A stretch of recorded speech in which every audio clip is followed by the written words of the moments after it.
muingon unta ako.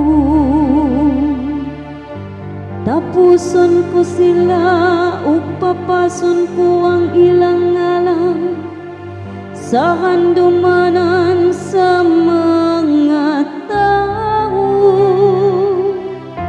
Kung wala pa ko mahanlok sa panganda sa ilang mga kaaway, mahadlok nga kining mga kaaway magpasigarbo nga masay pano.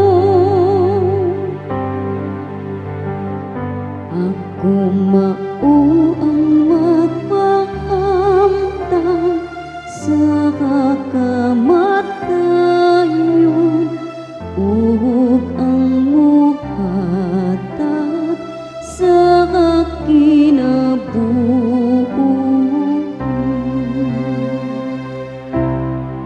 Ang among kaugalingong kamot maoy nakapadaon, walay labot ang Ginoo niini. Kay mga tawo sila nga walay pangisip, wala sila mga salaputan.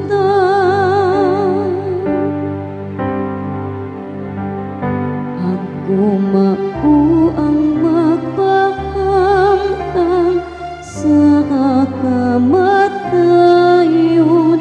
ug ang muhatag sa kinabuhi.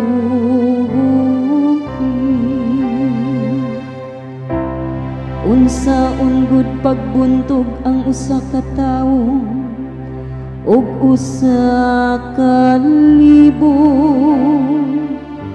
o pagpadagan sa duha ka tawo ug napulo ka libo. Gawas nga kini tungod kay ang ilang bato nagbaligya kanila ug ang Ginoo mitugian kanila. Ako mao ang magpahamtang sa kamatayon ug ang muhatag sa kinabuhi. Haduol na ang adlaw sa ilang kalaglagan ug dili na madugay ang ilang kamatayon. Sa walay duha-duha ang Ginoo magbuhat ug katarong ngadto sa iyang katawhan. Sa iyang mga alagad maugayon